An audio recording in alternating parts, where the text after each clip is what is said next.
Welcome to Public TV news బులెటిన్ల ముందుగా headlines. Alluri జిల్లా అనవరంలో 5 లక్షల రూపాయలు విలువ చేసే 100 కేజీల గంజాయి పట్టివేత.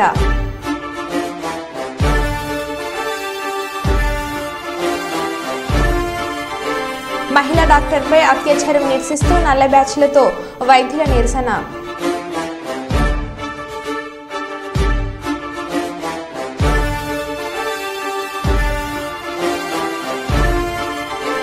మాదక ద్రవ్యాలకు వ్యతిరేకంగా పోరాడదాం పివి రామలింగేశ్వర్.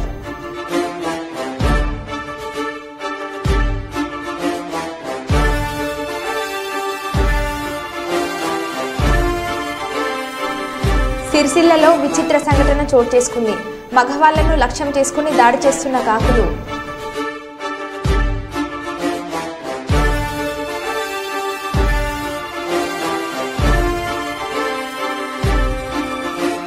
ఇక వివరాల్లోకి వెళ్తే వరంగల్కు చెందిన సీనియర్ జర్నలిస్ట్ తొలి వెలుగు కరస్పాండెంట్ జనగామ నివాసి యోగిరెడ్డి అనే కూతురు ఆద్యారెడ్డి శుక్రవారం ఆత్మహత్యకు పాల్పడడంతో వారి ఆత్మలకు శాంతి చేకూరాలని స్థానిక నెహ్రూ సెంటర్లో మౌనం పాటించి వారి చిత్రపటాలకు నివాళులు అర్పించారు.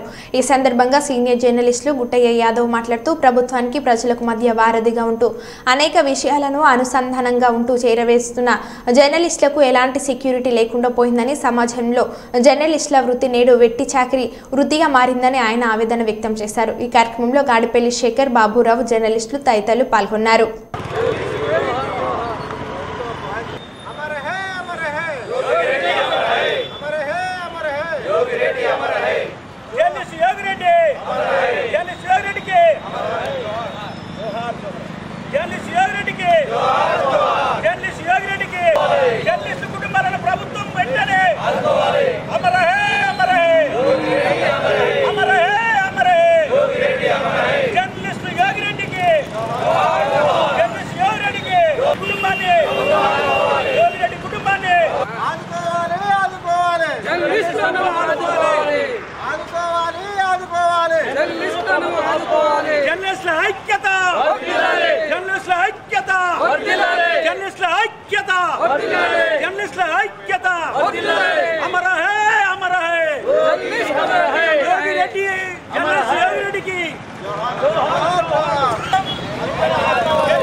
జర్నలిస్టు యోగి మృతి చాలా బాధాకరం. ఆయన మృతి పట్ల TWH 143 జిల్లా కమిటీ తరఫున ప్రగాఢ సానుభూతిని తెలియజేస్తూ ఆయన కుటుంబానికి కూడా సానుభూతి తెలియజేస్తున్నాం. జర్నలిస్టులు అనేవాళ్ళు ఈనాడు ఉన్న పరిస్థితి ఎట్టి చాకరీ చేసేటువంటి వాళ్ళుగా తప్ప మనకు సంబంధించిన ఎలాంటి సెక్యూరిటీ లేని స్థితిలో ఈనాడు మన జీవన విధానం కొనసాగుతున్నది. అనేక సంవత్సరాలుగా మనం ఈ జర్నలిస్టు వృత్తిలో ఉండి మనం ఈ ప్రభుత్వానికి సంబంధించిన విషయాలు కానీ లేదా ప్రజలకు సంబంధించిన విషయాలు కానీ అనుసంధానంగా ఉంటూ అనేక విషయాల్ని మనం ఈరోజు ప్రభుత్వానికి ప్రజలకు తెలియజేస్తున్నప్పటికీ కూడా మన పట్ల కనీసం సానుభూతి లేని స్థితి ఈనాడు నెట్టబడ్డది. గతంలో ఉన్నటువంటి ప్రభుత్వాలు కానీ ఇప్పుడున్న ప్రభుత్వాలు కానీ జర్నలిస్టులకు ఎలాంటి సెక్యూరిటీ లేని స్థితికి నెట్టబడ్డాయి. మనం ఇలాంటి స్థితిలోనే యోగి మృతి చెందినటువంటి భావన నాలో ఉంది. అందుకనే రాష్ట్రంలో ఉన్నటువంటి జర్నలిస్టులు అందరూ కూడా ఏకమై మనకు సంబంధించినటువంటి దాంట్లో ఇప్పుడున్నటువంటి ప్రభుత్వంపై ఒత్తిడి చేసి కనీసం ఉండటానికి నిల్వ నీడ కోసమైనా మనం అందరం ప్రయత్నం చేయాలి. ఈ విషయంలో అన్ని సంఘాలు, మన ఒక సంఘం కాకుండా ఇతర సంఘాలు అందరం కలిసి ఉమ్మడిగా దీన్ని పోరాడి సాధించుకోవాల్సిన అవసరం ఉంది. ఆ దిశగా మనం ప్రయాణం చేయాలి. మరొకసారి యోగి కుటుంబానికి తన ప్రగాఢ సానుభూతిని తెలియజేస్తున్నాను. ఈరోజు ఈ యోగి జర్నలిస్టు మరణానికి అసలు ఇది ప్రభుత్వ హత్యగానే, ప్రభుత్వమే దీనికి కారణమని కూడా మేము చెప్పగలుగుతున్నాం. ఒక జర్నలిస్టు తన వృత్తే ప్రాణంగా పెట్టి ప్రజలకు ఉపయోగపడేది ప్రభుత్వ పథకాలను కూడా ప్రజల లోపలికి తీసుకెళ్ళి వాళ్ళకు చైతన్యవంతులు చేసి ఈరోజు జర్నలిస్ట్ తరపునే ప్రభుత్వాలను ఏర్పాటు చేసుకొని జర్నలిస్టులను విస్మరించడం వల్లనే ఈరోజు ఈ మరణాలు జరుగుతున్నాయని చెప్పేసి మేము వ్యక్తం చేస్తున్నాము. ఈ ప్రభుత్వాలు జర్నలిస్టులకు ఎటువంటి ఎటువంటి కూడా ఇళ్ల స్థలాలు కానీ వాటికి ఎటువంటి పెన్షన్ కానీ ఎలాంటివి కూడా విస్మరించడం వల్లనే ఈ హత్య జరిగిందని కూడా మేము అంటున్నాం. ఇది ప్రభుత్వం ముమ్మాటికి ఇది ప్రభుత్వ హత్యలే అని చెప్పేసి అంటున్నాం. జర్నలిస్టులకు సరి అయినటువంటి స్థానం కల్పించినప్పుడే ఈ ప్రభుత్వాలు సమాజం క్షేమంగా ఉంటాయని చెప్పేసి అని మేము ఈ ద్వారా తెలియజేస్తున్నాము. మాతోటి పనిచేసే మిత్రుడు జర్నలిస్టు ఆత్మహత్య చేసుకోవడం చాలా బాధాకరంగా ఉన్నది. వాళ్ళ కుటుంబంగా చాలా ఇబ్బందులతోనే ఆర్థిక ఇబ్బందులే ఇది గురైనది. ఇప్పటికైనా గవర్నమెంటు ఈ జర్నలిస్టుల మీద సానుభూతి చూపెట్టాలి.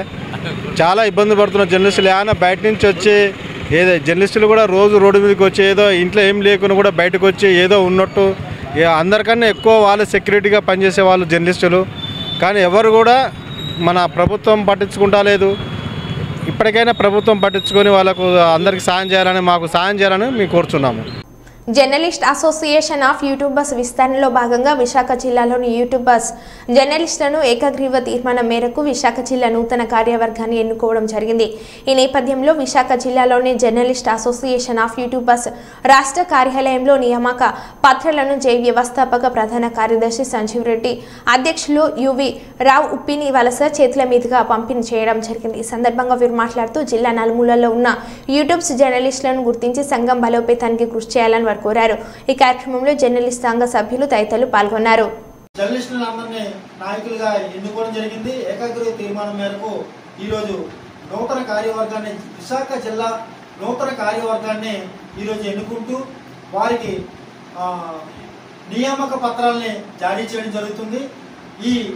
ఈ ప్రొవిజన్ పీరియడ్ ఇది మన జిల్లా స్థాయిలో ఉన్నటువంటి వారికి 3 నెలల పాటు ప్రొవిజన్ పీరియడ్గా మనం గుర్తించడం జరుగుతుంది. ఈ 3 నెలల పాటు ఎవరైతే ఏ జర్నలిస్ట్ నాయకులు కృషి చేస్తారు, వారి ఆలోచన విధానాన్ని బట్టి వారి ప్రవర్తన బట్టి కూడా మనం బలోపేతం చేయడం జరుగుతుంది. 3 నెలల తర్వాత వాళ్ళు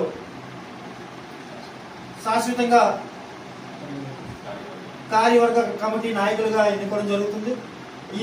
ఇది జిల్లా స్థాయిలో ఉన్నటువంటి వివిధ హోదాలు కేవలం అలంకరణ ప్రాయంగా కాకుండా బాధ్యతాయుతంగా కృషి చేయాలని ఈ సందర్భంగా కోరుతున్నాం.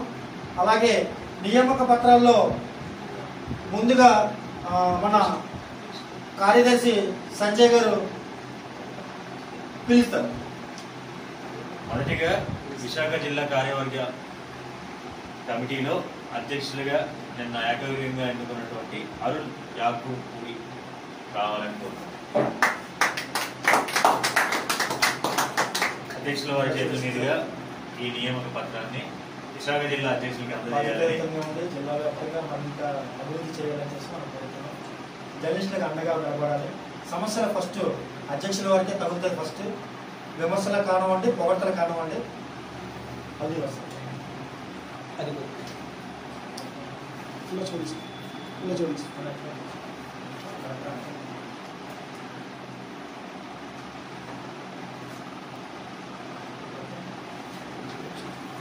ఉపాధ్యక్షులు జి గౌరీ నాయుడు గారు,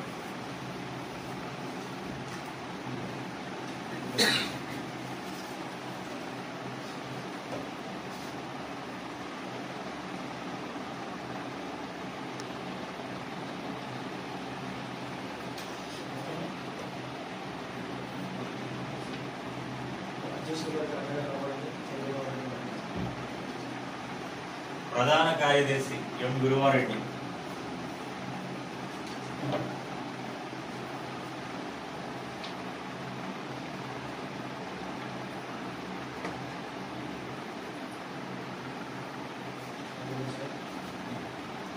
కోశాధికారి కె అప్పలరాజు గారు,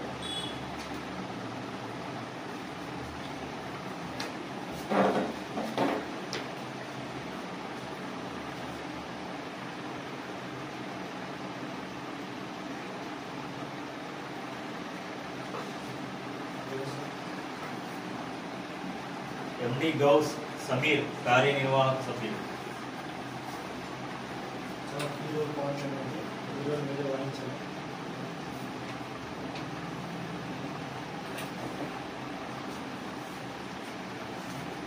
వి శ్రీనివాస వరప్రసాద్ కార్యనిర్వాహక సభ్యులు.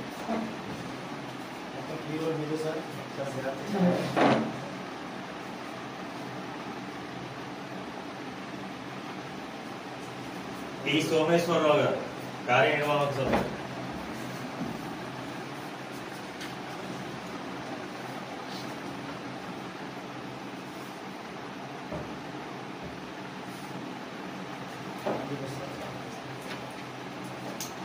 ఎం నారాయణమూర్తి కార్యనిర్వాహక సభ్యులు.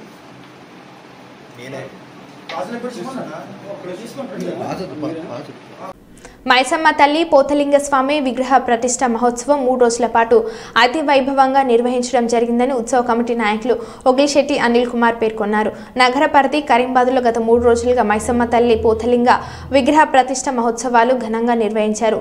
ఉత్సవాల చివరి రోజు అమ్మవారి విగ్రహ ప్రతిష్ట జరిగిన అనంతరం ప్రాంత ప్రజలు భక్తులు అధిక సంఖ్యలో బోనాలతో వచ్చారు. ఊరేగింపుగా పూనకాలతో బోనాలు సమర్పించారు. తమ మొక్కులు సమర్పించుకున్నారు. ప్రత్యేక పూజలు నిర్వహించారు. ఈ సందర్భంగా ఉత్సవ కమిటీ నాయకులు ఒగిలిశెట్టి అనిల్ కుమార్ మాట్లాడుతూ కరీంబాద్ ప్రాంత ప్రజలే కాకుండా జిల్లా ప్రజలు సుఖ సంతోషాలతో ఉండాలని ఉత్సవాలు నిర్వహిస్తున్నట్లు తెలిపారు. ఈ కార్యక్రమానికి విజయవంతానికి సహకరించిన ప్రతి ఒక్కరికి ధన్యవాదాలని తెలిపారు.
దివి 9, 10, 11వ తారీఖు రోజు 3 రోజులు మైసమ్మ తల్లి పునఃప్రతిష్ఠ కార్యక్రమం నూతన గుడి నిర్మాణించి ప్రతిష్ఠించడం జరిగినది. ఈ యొక్క కార్యక్రమానికి సహకరించిన దాతలకు, రెవెన్యూ పోలీస్ డిపార్ట్మెంట్కు, మున్సిపల్ కార్పొరేషన్కు, ప్రజలకు అందరికీ ప్రత్యేకంగా ధన్యవాదాలు తెలియజేస్తూ మాకు ఇలాంటి మహోత్తరమైన కార్యక్రమం నిర్వహించడం ప్రజలు చాలా సంతోషంగా ఉన్నారు. ప్రజల లోక కళ్యాణార్థం కోసమే ఈ దేవాలయాన్ని నిర్మించి ప్రజలు సుఖశాంతులతో వారి పాడి పంటలు పండడానికి, వారి వ్యాపారాలు అభివృద్ధి చెందడానికి, పిల్లలు కూడా మంచి చదువులు చదువుకొని ఉద్యోగాలు సంపాదించుకోవడానికి, అమ్మవారిని అనుగ్రహం పొందాలని ప్రతి ఒక్కరు దీవెన కోరడం జరిగింది. దీంతో అందరూ ప్రజలు కూడా అంతా ఈ దేవాలయాన్ని నిర్మించడం, స్థాపించడం, ప్రతిష్ఠించడం వల్ల అందరూ సుఖ సంతోషాలతో నిన్న గడిపారని, ఒక పండుగ వాతావరణం కరీమాబాద్లో ఏర్పడిందని తెలియజేయడానికి నేను సంతోషిస్తున్నాను. హైదరాబాద్లో లక్ష డబ్బులతో మందకృష్ణకు స్వాగతం.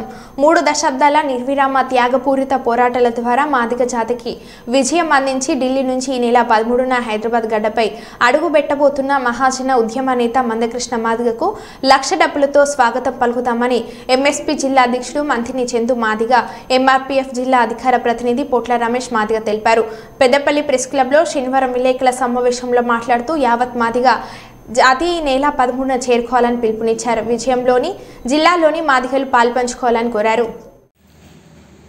ఎస్సీల ఏబిసిడి వర్గీకరణ విషయంలో మహాజన నేత గౌరవశ్రీ మందకృష్ణ మాదిగ గారు 1994 నుండి మొదలుకొని 2024 వరకు దాదాపు 30 సంవత్సరాలు అల్పెరుగని పోరాటం చేస్తూ ఎస్సీ, ఎస్టీ, బీసీ మైనారిటీ వర్గాల కోసం కూడా తప్పించేటువంటి మహానేత మాన్యశ్రీ మందకృష్ణ మాదిగ గారు.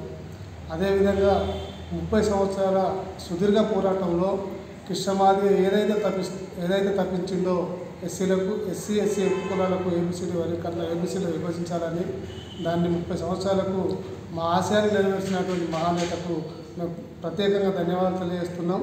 అదేవిధంగా ఎంఆర్పీఎస్ ఉద్యమంలో ఎన్నో ఆటుపోట్లను, ఎన్నో సమస్యలను, ఎంతోమంది కార్యకర్తలను కోల్పోయినటువంటి ఈరోజు మా ఏబిసిడి వర్గీకరణ సాధించుకోవడం జరిగింది. ఈ ఏబిసిడి వర్గీకరణ కేవలం ఒక మాదిగలకే కాకుండా మాదిగ ఉపకులాలకు 59 కులాలకు వర్తించే విధంగా కూడా ప్రయత్నాలు చేస్తున్న గౌరవశ్రీ మందకృష్ణ మాదిగ గారు. ఇవాళ అదేవిధంగా అన్నగారు ఏదైతే మనకు ఆగస్టు 1 నాడు సుప్రీంకోర్టు మనకు అనుకూలంగా తీర్పిచ్చిందో ఆ అనుకూలంగా తీర్పిచ్చిన కాంతి మొదలుపెట్టుకుంటే ఈ రోజు వరకు కూడా ఢిల్లీలోనే అన్న ముఖ్య నాయకులు కలిసే ప్రయత్నంలో ఉన్నాడు. ఇవాళ రేపు 13వ తారీఖు నాడు అన్నగారు హైదరాబాద్కు వస్తున్నాడు. హైదరాబాద్కు వచ్చే క్రమంలో తెలంగాణ రాష్ట్రంలో ఉన్నటువంటి మాదిగ ఉపకులాలంతా సబ్బండ వర్గాలు కూడా అధిక సంఖ్యలో హైదరాబాద్కి వెళ్ళి అన్నగారికి స్వాగతం పలకాలని ఈ సందర్భంగా తెలియజేస్తూ పెద్దపల్లి జిల్లాలో ఉన్నటువంటి 14 మండలాల నుంచి ప్రతి ఒక్క కార్యకర్త ఇళ్లకు తాళాలు పెట్టుకొని మన మహాజన నేతకు స్వాగతం పలకడానికి 1000 డబ్బులతోటి మన స్వాగతం పలకాలని ఈ సందర్భంగా తెలియజేస్తున్నాం. అదేవిధంగా పెద్దపల్లి జిల్లాలో ఉన్నటువంటి ఎంఆర్పీఎస్ అనుబంధ సంఘాలు అధిక సంఖ్యలో మోటివేట్ చేస్తూ జనాలను తీసుకొచ్చే ప్రయత్నం చేయాలని ఈ సందర్భంగా తెలియజేస్తుంది. గత 30 సంవత్సరాల నుండి మాదిగ రిజర్వేషన్ పోరాట సమితి గౌరవ శ్రీ మందకృష్ణ మాదిగ గారు చేస్తున్నటువంటి ఏబిసిడి వర్గీకరణ సుదీర్ఘమైన ఉద్యమం ఈ నెల 1 తారీఖున సుప్రీంకోర్టు ఇచ్చినటువంటి తీర్పుతో ముగిసింది.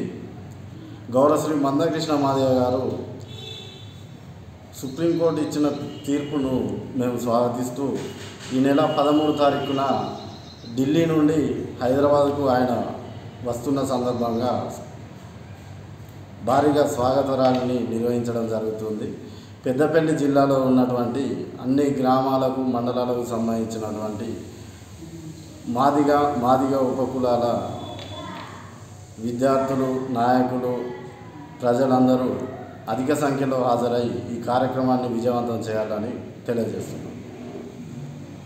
ఇల్లందు పట్టణంలో స్థానిక వ్యవసాయ మార్కెట్ నందు మేకల మల్లేష్ అధ్యక్షతన ఘనంగా యాదవ సంఘం చైతన్య సదస్సు ఏర్పాటు చేశారు. ఈ కార్యక్రమానికి ముఖ్య అతిథిగా పాల్గొన్న కురకల నాగభూషణ్, పగడాల నాగరాజు, ఇల్లందు మున్సిపల్ చైర్మన్ దుమ్మలపాటి వెంకటేశ్వర్లు పాల్గొని మాట్లాడారు.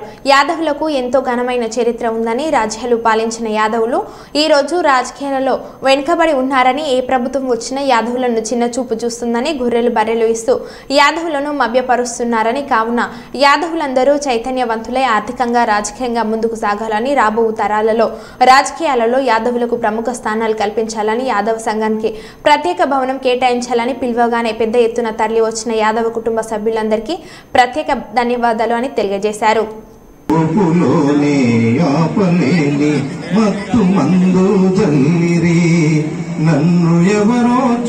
ప్రస్తావన లేదు కానీ మరి పండగ చేయించగలిగారు. ఇప్పుడు వారందరూ కలిసి పార్టీని పక్కకు పెట్టేసి యాదవ సంఘ భవన్తో పాటుగా యాదవ ఎంప్లాయీస్ ని కూడా తను స్వీకరించడానికి సహకరిస్తారని శ్రీ కూరాకుల నాగభూషణ్ గారిని సగర్వంగా ఆహ్వానిస్తున్నాం. కూర్చోవలసిందిగా విజ్ఞప్తి చేస్తున్నాం. నాటి యాదవ మహోత్సవ అధ్యక్షత వహిస్తున్న సత్యనారాయణ గారికి, చాలా సుదీర్ఘంగా పనిచేశారు, చాలా అనుభవ వ్యక్తి, వారిని సందేశించవలసిందిగా కోరుతాము. అట్లాంటి అవకాశాలు ఉన్నప్పుడు మనం చేయించుకోకపోవటం మనకి దురదృష్టం. చేసేవాళ్ళు ఉన్నప్పుడు కూడా చేయించుకోకపోవటం మన దురదృష్టం. ఇప్పటికైనా మనవాళ్ళు ఇప్పుడు నాగశేఖరరావు గాని, ఇక మన బాబాయ్ మున్సిపల్ చైర్మన్ గారు, వీళ్ళు ఇద్దరు కూడా ఆ పార్టీలో కీలకంగా ఉన్నారు. కానీ ఆగిపోయిన దాన్ని మళ్ళీ మీరు అది పునరుద్ధరించి ఆ 50 లక్షల రూపాయలు ఆ బిల్డింగ్ పెట్టినట్టయితే ఇల్లంద యాదవ సంఘం చాలా కలకలాడితే చదువుకునే పిల్లలందరూ కూడా మంచుకుంటారు. మీరందరూ కూడా దాన్ని కట్టుబాటు పెట్టి మళ్ళీ ఒక మీటింగ్ పెట్టి ఇక్కడ ఉన్న ఎమ్మెల్యే గారిని కానీ, ఇక్కడ ఉన్న జడ్పీటీసీ గారిని కానీ, మున్సిపల్ చైర్మన్ కానీ అందరినీ పిలుచుకొని అందరినీ ఒక ఐక్యత మీద తెచ్చి మీరు అది సాధించాలని మనస్ఫూర్తిగా కోరుకుంటున్నాను. ఇంకోటి, నేను అధ్యక్షుడు అయిన తర్వాత హైదరాబాద్ లో మీటింగ్ పెట్టారు. హైదరాబాద్ లో మీటింగ్ పెట్టిన తర్వాత అక్కడ సిద్ధవలసీలు మీటింగ్ పెట్టిన తర్వాత జామాబాద్ లో మీటింగ్ పెట్టి ఆ బిల్డింగ్ కట్టించారు. మనం కూడా ఒక జిల్లాకు ఒక మీటింగ్, జిల్లాలో ఒక హాస్టల్ ఉంటే బాగుంటుందని ఖమ్మంలో నాది ఏర్ల ప్రసాద్ గారికి ఒక స్థలం ఉంటే 10 గజాల స్థలం దాన్ని ఇవ్వడం జరిగింది. ఆ 10 గజాల స్థలం ఇవాళంతా తెలుసా అంటే గజం 60,000, 6 కోట్లు అవుతుంది స్థలమే.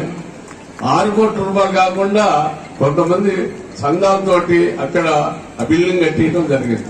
ఇవాళ బిల్డింగ్ లో కనీసం 70 నుంచి 100 మంది పిల్లలు చదువుకుంటున్నారంటే ఇవాళ నక్కా ఉమేష్ గారు, నక్కా శ్రీని గారు వాళ్ళ దగ్గర పోయి మొన్ననే 320 పుస్తకాలు ఒకటి గ్రంథాలయానికి, నిన్న ఒక 70 పుస్తకాలు అంటే 400 చిల్లర పుస్తకాలు గ్రంథాలయం కోసం తేవడం జరిగింది. అక్కడ చదువుకునే పిల్లగాళ్ళ గ్రంథాలయం కోసం.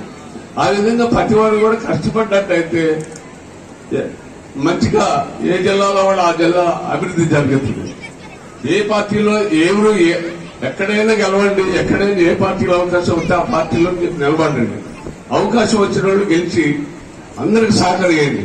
ఆ విధంగా మనం అందరూ పని చేసుకోవాలని ఒకరి మీద ఒకటి ఈర్చబడి చేసుకోకుండా మీరందరూ కూడా అదే విధంగా చేస్తారని ఈ కొత్త ఇల్లుగా యాదవ్ సంఘం మమ్మల్ని పిలిచినందుకు వాళ్ళకి మనస్ఫూర్తిగా అభినందనలు తెలుపుతూ సెలవు తీసుకుంటాం. నాయకులు కూడా చాలా మంది ఉన్నారు. ఎస్పెషల్ గా నన్ను ఆహ్వానించినటువంటి టీం అందరికీ, శ్రీరన్న అండ్ టీం అందరికీ కూడా పేరు పేరు నమస్కారాలు తెలియజేస్తూ, ముందున్న సోదరి సోదరులందరికీ నమస్కారం. చాలా సంతోషం, మీ అందరి ఆశీస్సులతోటే ఈరోజు ఈ స్థానంలో ఉన్నాం. అందుకోసం నన్ను కూడా సంఘ నాయకులు ఒక బంధువుగా నన్ను ఇక్కడికి పిలిచినందుకు వారికి ధన్యవాదాలు తెలియజేస్తూనే, పెద్దలు చెప్పారు ఇప్పుడు నాగభూషణం బాబాయ్ గాని, అదేవిధంగా సోదరులు నాగరాజు గారు గాని, ఈ సంఘం యొక్క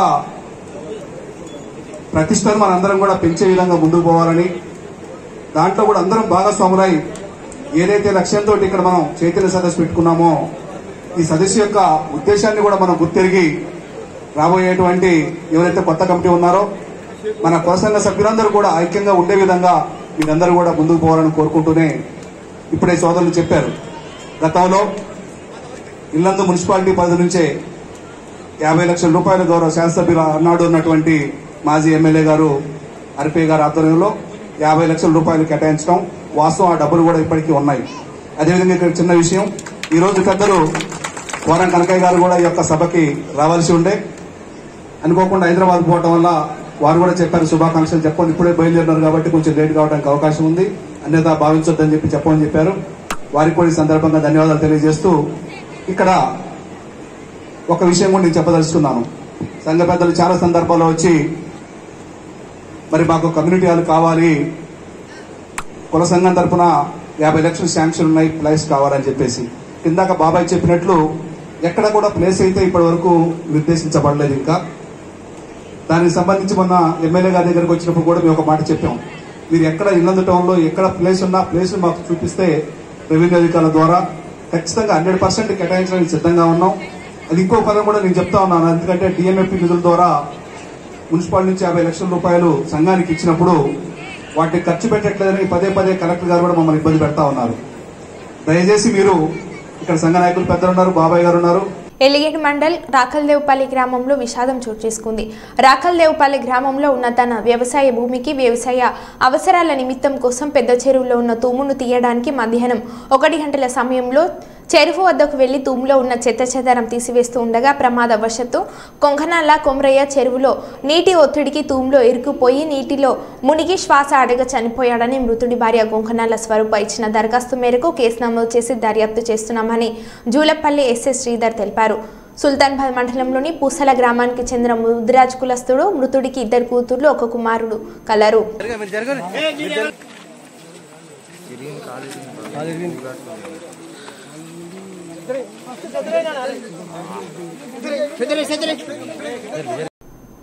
మరో బులెటిన్లో మళ్ళీ కలుద్దాం. Stay tune.